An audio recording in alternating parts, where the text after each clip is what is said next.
So here is the KOKO KH8 Distortion high gain. I think what I'm going to start doing on these videos, instead of announcing the guitar and the amp on every video, I'll just write it in the description. Now, I did 7 of these demos yesterday, and this was the one I really wanted to come back to. It wasn't even up to my standards. So anyway, I'm on a Monoprice 40-watt solid state amp with the volume at about 3 or 9 o'clock and the treble turned back to about 9 o'clock. And the Stagg SELP90-BK Guitar. So we're in the cleans. Let's check out this pedal. You've got your volume and your gain, or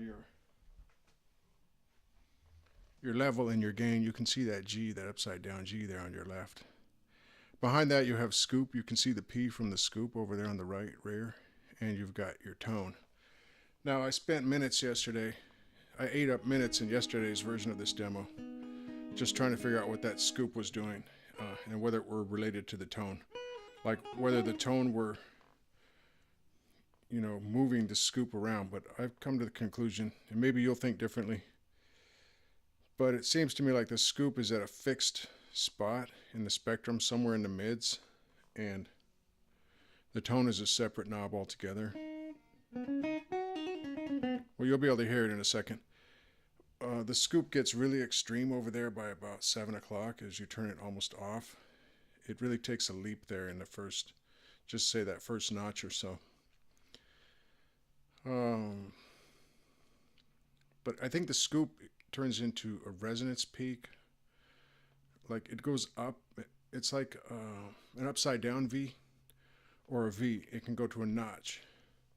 It goes to a notch as you turn it counterclockwise. It goes into a peak as you turn it clockwise.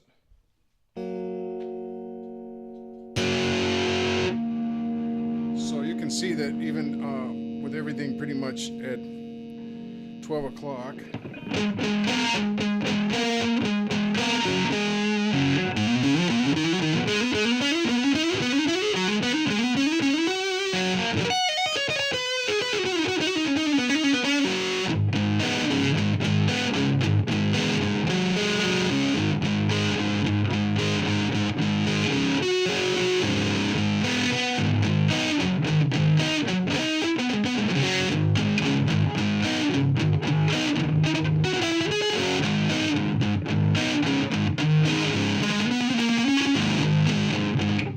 okay, whatever. Let's check this out now.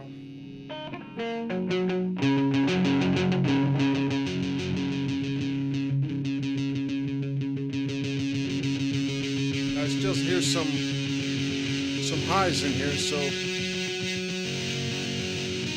and definitely the lows, so I think it cut out a mid now.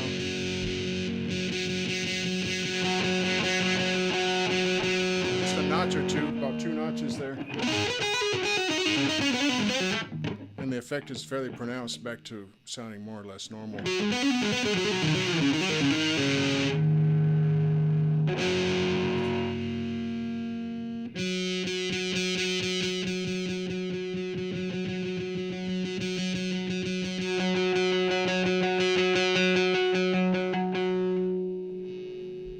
So my impression is that tone is independent of the scoop.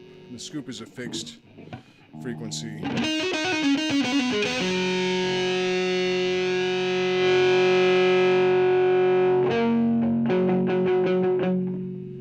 So I don't know which frequency it is. My ears aren't that great, but I would say,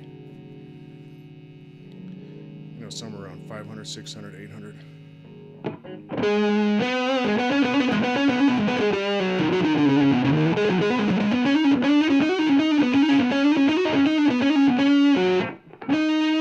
So you can hear the mid boost. So that's kind of neat, a mid scoop or boost.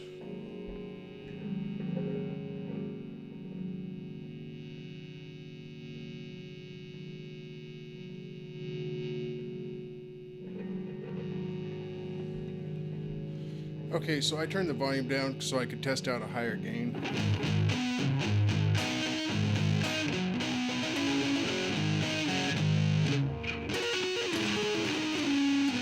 Oops.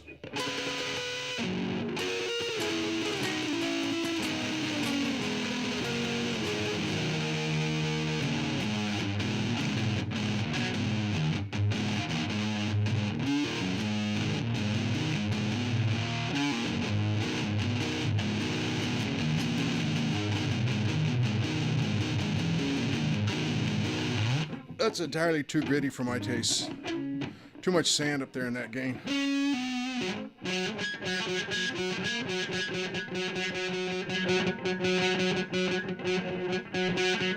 And I think it's, as I was saying, I've even got the volume down a little bit, the level, as it were.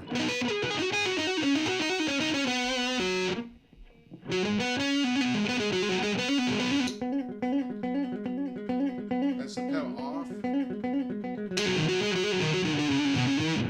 So even with the level down, it's above unity gain.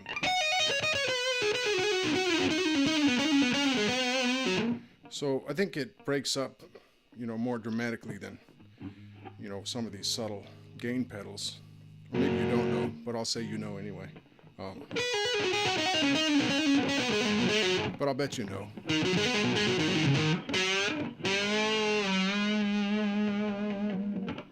So this pedal is pretty cool. It's just a little bit more extreme than your more subtle gain pedals, but it's not, you know, like a terribly overwrought distortion pedal. Now, I did say a second ago that when I had the gain up there about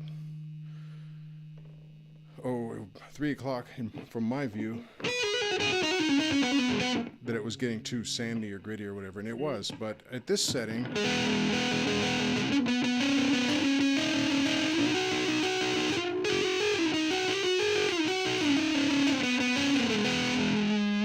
I think this could be, I'm turning the volume down here, just not to affect any neighbors, but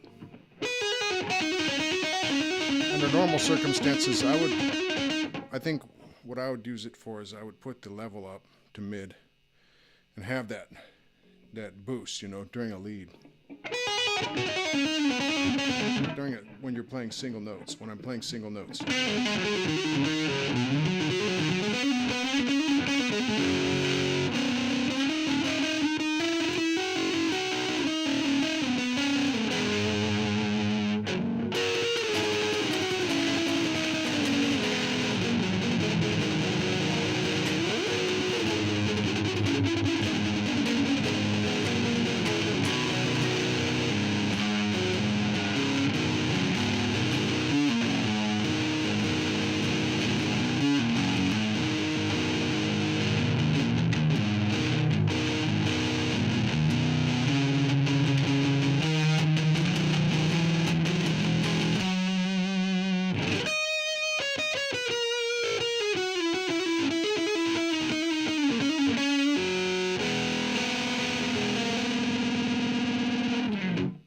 So that's pretty nifty. I think it was, it's about 25 bucks, give or take $2 or $3, depending on where you buy it, where you can find it. So I don't think it's a flat out extreme distortion pedal. And it's definitely not mellow like some of your more transparent gains. It's a little bit of a distortion pedal. It's not a massively distortion pedal. The scoop control is pretty cool. And I don't know what else to say about it, but I wanted to redo this because I was up in 16 and 17 minute territory and I was hemming and hawing about the scoop. Anyway, that is the KOKO KH8. Then it has distortion in small letters and high gain in big letters. So I keep calling it drive, but it's really a gain. So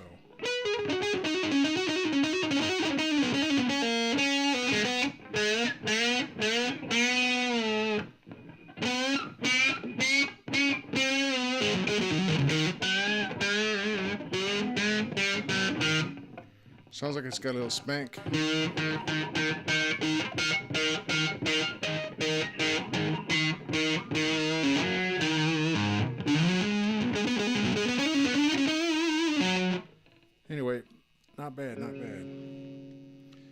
So I will be doing that from now on. I'm going to stop telling you the guitar and the amp at the beginning of these pedal demos. I can cut 30 seconds or a minute off of every demo and just put it in the description, you know, the written description for the video. But I'll reiterate, this is the, for now, I'll reiterate for now, for this one last time, because I think this has been my standard setup and probably will be my standard setup going forward, is to use this Stagg,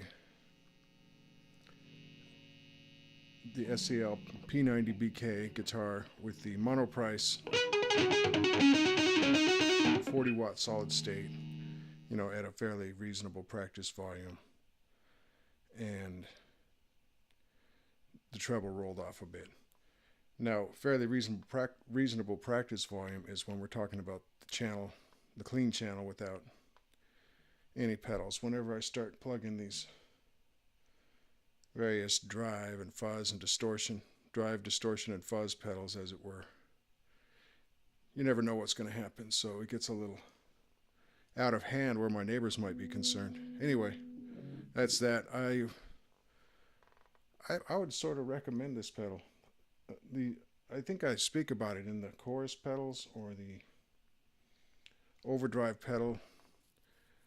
I've got NuX and KOKO, and they all look like this, come from the same factory, and I like the form factor. I like the construction of the enclosures. I like the knobs. All right.